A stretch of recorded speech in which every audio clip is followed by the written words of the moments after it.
Kalau Udin palsu. Oh, kalau masalah palsu atau tidaknya itu tergantung kan sebentar tadi. Deliknya kalau memang ada yang melaporkan silakan. Enggak. Menurut abang aja dukun palsu atau enggak? Palsu, aneh ngomong. Oh tidak, jangan dulu. Kalau jangan dulu bilang palsu. Kalau Udin karena tidak ada legal standing diduga palsu. Palsu. Kalau Udin palsu. Halo Sobat Fakta, Bang Pin ketemu lagi dengan Bang Pin yang terus mengabarkan fakta viral seputar selebritas tanah air yang terus saja bikin berita, dan dengan berita mereka tetap eksis di ranah media. Ya, Dr. Richard Lee memang sengaja mengundang para dukun untuk memberikan statement-statement di podcastnya. Dr. Richard Lee memang merasa senasib dengan pesulap merah. Namun dia tidak mau kasar menyerang, tetapi agar para dukun itu menyerang dirinya sendiri dan juga saling serang satu sama lain. Itulah mungkin kecerdikan Dr. Richard Lee dalam mengungkap fakta-fakta kepalsuan seorang dukun. Kita tahu, tentu para dukun ini gagap untuk tampil di depan halayak umum. Jadi mereka belum bisa menguasai panggung media sosial. Jadi untuk statement-statementnya pasti cenderung tidak siap dan ngawur. Itulah yang dimanfaatkan oleh Dr. Richard Lee untuk mengungkapkan kepalsuan mereka. Nah, bagaimanakah Dr. Richard Lee mengungkap semua ini? Yuk kita simak saja kupas tipis-tipis fakta Bang Pin kali ini. Like, subscribe, and komennya ditunggu, dan jangan lupa selalu ada doa dalam setiap lentikan jarimu.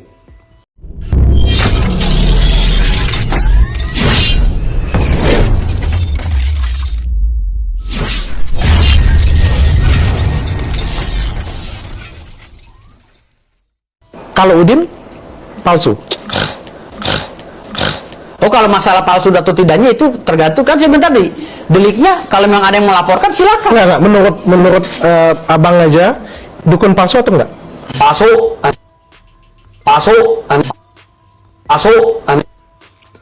Nah, begitulah cara menggiring opini dari Dr. Richard. Dr. Richard tahu hukum karena barusan juga sangat bermasalah dengan hukum. Apalagi dengan pengacaranya Rasman Arif Nasution. Dr. Richard menggiring dulu pikiran dari para dukun ini yang katanya bisa menggiring pikiran orang, tapi malah digiring oleh Dr. Richard Lee. Ya, dikatakan bahwa mereka memang mengakui bahwa ada dukun palsu dan ada dukun asli. Langsung ditohok oleh Dr. Richard dengan menohok Samsudin, yang baru saja beberapa waktu yang lalu juga diundang oleh Dr. Richard Lee, dan sempat emosi Samsudin karena diminta untuk pembuktian mengiris lengannya.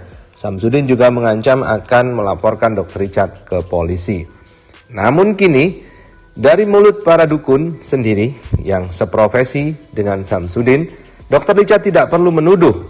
Dr. Richard hanya bertanya dan mengungkapkan apa yang dikatakan oleh para dukun. Dan di sini Habib Jindan, dukun yang masih muda dan belum banyak pengalaman, dengan jelas menuduh Samsudin bahwa Samsudin dukun palsu.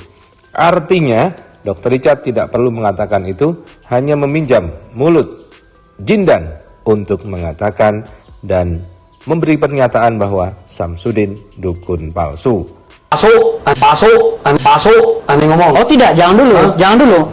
Kalau jangan dulu bilang palsu. Kalau Udin karena tidak ada legal standing diduga palsu. Palsu.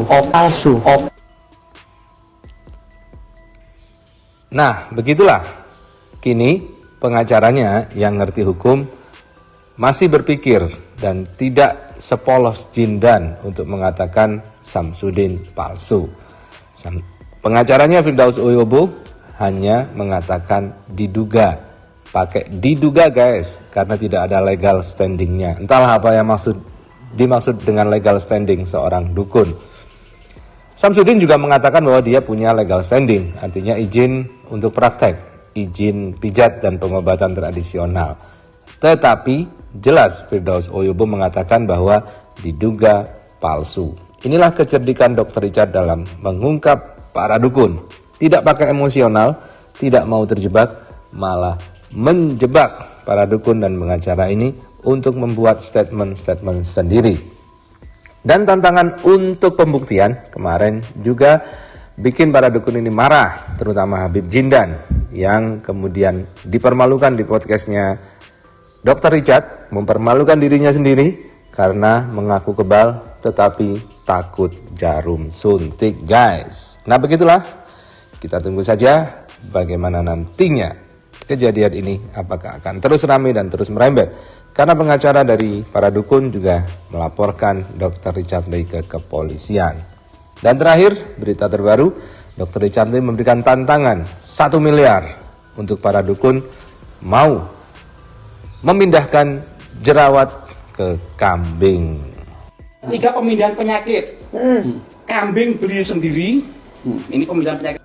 Wah, sakti banget ya dunia gaib ya, luar biasa banget ya. Ayo, saya kasih sayembara lagi nih, dan ini nggak main-main. 1 miliar rupiah kali ini sayembaranya ya. Jadi saya kasih siapin penyakit nih. Kalau penyakit lain kan nggak bisa dideteksi ya, pindah ke kambing ya. Ini saya kasih pasiennya ringan-ringan aja lah. Jerawat tuh. Pindahin penyakit jerawatnya ke kambing. Kalau jerawatnya bisa pindah ke kambing, saya kasih 1 miliar rupiah. Plus kerja di Athena dengan gaji setiap bulan 100 juta rupiah. Sayembara. 3 pemindahan penyakit. Kambing beli sendiri. Ini pemindahan penyakit. Wah, sakti banget ya dunia gaib ya, luar biasa banget ya. Ayo, saya kasih sayembara lagi nih, dan ini nggak main-main. 1 miliar rupiah kali ini sayembaranya ya. Jadi saya kasih siapin penyakit nih. Kalau penyakit lain kan nggak bisa dideteksi ya, pindah ke kambing ya. Ini saya kasih pasiennya ringan-ringan aja lah. Jerawat tuh. Pindahin penyakit jerawatnya ke kambing. Kalau jerawatnya bisa pindah ke kambing, saya kasih 1 miliar rupiah. Plus kerja di Athena dengan gaji setiap bulan 100 juta rupiah. Sayembara. Saya pribadi nih, saya cucunya nih. Cucu saya pribadi. Ini saya ngantri makannya. Ke jin. Ya, mintanya ke jin, langsung ngantri makan tuh. Di sini ada ke jin? Jin. Sekarang saya tanya, di kiri kanan nanti ada jin nggak? Nggak tahu saya. Saya nggak bisa Nggak lihat. tahu. Nah, ada nggak? Itulah pribadi. Jadi kalau- semua orang diciptakan, kiri kanan tuh pasti ada setan. Kalau kiri kanan kita nggak ada setan, nggak bakalnya adanya hawa nafsu. Itulah keadaan Allah Subhanahu Wa Taala. Berarti ada jin. Jadi gini, semua. jadi gini. Dan pasti ada jin. Jadi Bang gini. Jindan bisa lihat. Jadi gini, Bang. Semua tempat. Tar, Bib. Jadi gini, jadi kalau kita berbicara masalah jin, goib atau tidak, itu jadi balik lagi kepada kepercayaan masing-masing menurut agama kepercayaan masing-masing gitu loh. Jadi kalau seandainya, ini susah kan, pertanyaannya datang dari Dr. Richard Lee yang agamanya Katolik kan gitu.